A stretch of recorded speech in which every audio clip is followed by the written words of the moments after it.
and welcome to this art school vlog.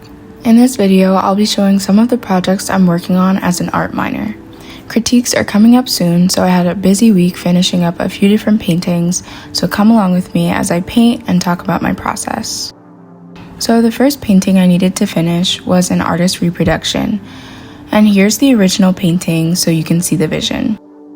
I'm in painting 1 right now, so our first real project is to reproduce a famous Impressionist artist painting so that we can get used to oil painting techniques used by famous artists.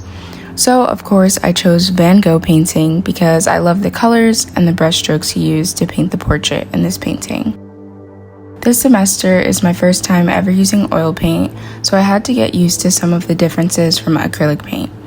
Oil paint is a lot thicker, so we have to use medium to get the paint thinner and easier to move around the canvas. I also worked in layers for this painting, so at first I'm just putting down base colors to match the colors of the original and get rid of the white space. So if everything doesn't look great at first, don't worry. Just wait until I go back in and adjust things that need adjusting because I pretty much adjusted everything by the time I finished the painting. My goal with the process was to start loose and to layer a lot, and then in the final layers I could go in and add details and fix any of the colors that looked out of place. So, fun fact, I'm a biochem major and a studio art minor, and I had a really busy couple of weeks because I had a bio exam and an orgo exam in the same week, and I had 4 different paintings to work on for this painting class. So yeah, it was not a fun week, but once my exams were over and I could just go to the studio and work on my projects, I was relieved to get those done. So I tried to get a lot done with this painting in class because I knew I had a lot to do, but after the first 2 classes of working on this, I was so checked out. My painting class is 3 hours, which isn't too bad, but at the end of those 3 hours, I didn't even want to look at my painting anymore. I usually work quickly, and if I spend too many days on a painting, I just never go back and finish it usually. So I think doing art for assignments is hard because it forces you to complete all of your projects, even when you aren't feeling them anymore and you're kind of checked out, you know? But overall, I'm grateful that I get to grow as an artist, try out a new medium, oil paint, and learn new skills while painting in college. And I feel like it's a good thing that I'm forced to finish all of my projects because then I can actually finish my projects, which doesn't always happen when I'm painting for my own pleasure. So that's how much I finished from the in-class portion of painting. At this point in the process, I had all of the base colors down and I wanted to finish up the painting by fixing all of the colors and details that were out of place and didn't match the original. So I went to the studio after class, I had a painting session, and first I went into the background and mixed a lighter and more yellow-green, which I think helped the painting a lot. I feel like oil paint is easier to adjust than acrylic paint, which is what I usually work with because you layer a lot. So I basically layered the base colors first, and then here is when I would go in and change anything that needed to be adjusted. And it takes some getting used to for me, but I don't mind. I kind of like oil paint. The original painting also has another painting in the background, which made it harder to do a painting in a painting. But thankfully, the background painting was more abstract. It was basically just shapes and colors. So I could just block in the basic shapes and colors, and it captures the painting well enough, just in those simple brush strokes and colors. I also went into the portrait and I added a lot of details.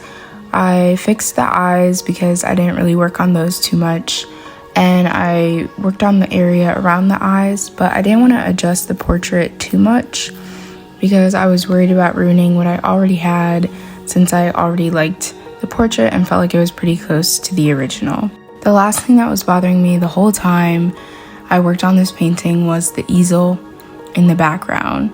So I went in and adjusted that. I fixed it completely. I changed the color of the entire easel. So here is the finished product of the painting. So the next project I had to work on was a still life. I think still lifes are boring most of the time, but half of art school is doing still life, so I'm used to it at this point. This was my first time doing an underpainting, so that was cool because usually I just sketch and then jump right into the painting. But I got to lay out where everything should go and some basic shading before getting too deep into the actual painting. So for my still life, I focused on a section of the setup that had a violin, a pumpkin, some drapery, and a bowl of grapes because I loved the colors together and I felt like it fit the fall vibe because of the burgundy drapery, the pumpkin, and the earth tones. My favorite part of painting this still life was the drapery because my favorite part of painting in general is blending. It was so satisfying filling in the lights and darks of the drapery and blending it all together. I got kind of carried away filling in all the details of the drapery and forgot to put all of the base colors down on the whole painting first and then go in and add details, but eventually I filled in everything else. The only thing that I thought was hard about this still life so far was that I chose to paint a section of the setup that was farther away from where my easel was set up, and it was on the edge of the table, so the top left of my painting is kind of just dead space right now. So I didn't know what to do for that empty section, but I decided to just block in an off-white color for the background because I didn't feel like painting the entire actual background, which included the sink and the floor, and probably just would have looked weird in my painting anyway and would have been kind of annoying to draw. But other than that, I had fun painting this still life so far. The grapes were also pretty annoying because I had to work on each individual grape, but wasn't too bad. I'm still not done with this still life, but I eventually stopped recording the process because I just needed to lock in and get rid of all of the white space and underpainting. But here's the updated progress. Okay, next up on my to-do list were 3 technical assignments. So my painting class has actual projects that we work on in class, and then there are also technical assignments, which are basically homework assignments outside of class to cover the basics of painting. So our first technical assignment was to get us into mixing good colors. So we had to make a collage out of paper that I showed earlier, and then color match the collage with oil paint.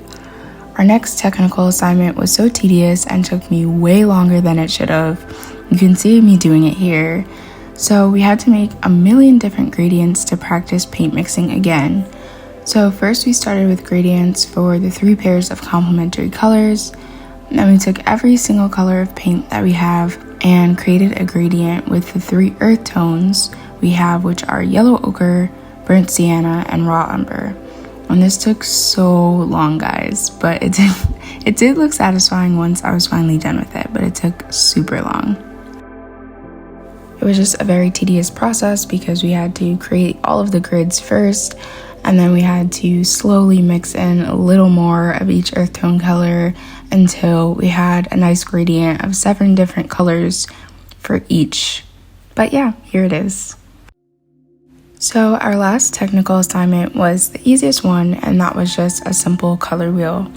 So we started with the 3 complementary colors, red, yellow, and blue, and then we had to mix the secondary colors from those 3, and then we mixed the tertiary colors from the secondary colors that we mixed. Thankfully, this didn't take too long, and yeah, that was all for my busy week of painting. I hope you enjoyed seeing the process for my Van Gogh artistry production, my still life, and my 3 technical assignments. If you enjoyed this video, please leave a like, and I'll see you next week with another video. Enjoy the rest of the process for this color wheel.